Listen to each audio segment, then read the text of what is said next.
Another day, another basketball stories na naman ang pagkikwentuhan natin. At ngayon nga ay ang pag-uusapan natin ng balitang pagkuha ng Los Angeles Lakers kay Lauri Markkanen. At ang balitang may babala nga daw si Jimmy Butler sa Los Angeles Lakers.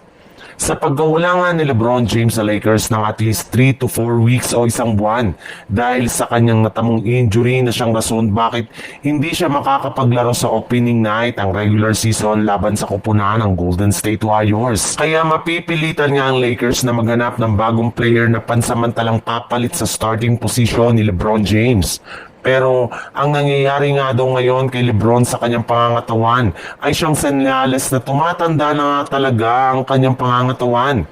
Kaya kailangan na nga talaga ng Lakers na gumawa ng paraan upang makahanap ng bagong player na ipapalit kay LeBron James sa mga susunod na taon. At isa nga sa mga superstar na posible nilang kunin ay walang iba kundi si Lauri Markkanen mula sa Utah Jazz na willing nang makipag-trade sa Lakers sa tamang presyo. Mismong si Markkanen na rin naman nga nagsabi na kung meron man ngang isang team ang gusto niyang sunod na paglaruan, eto nga ay walang iba kundi ang Lakers na matagal niyang gustong paglaruin simula nang pumasok siya sa loob ng NBA.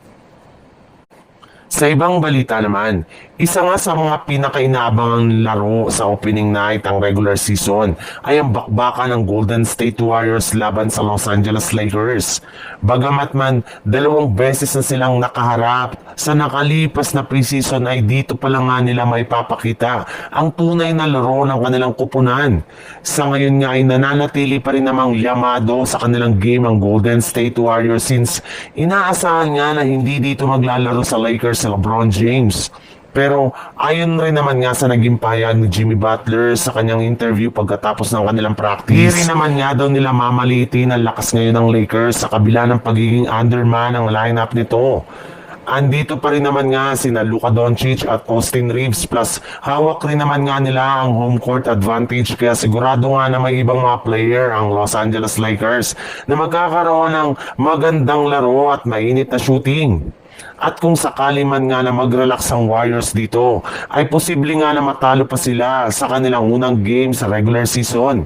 Kaya sisiguraduhin nga po niya na magiging 100% na ready ang kanilang team at ang kanyang mga teammates sa kanilang magiging laro.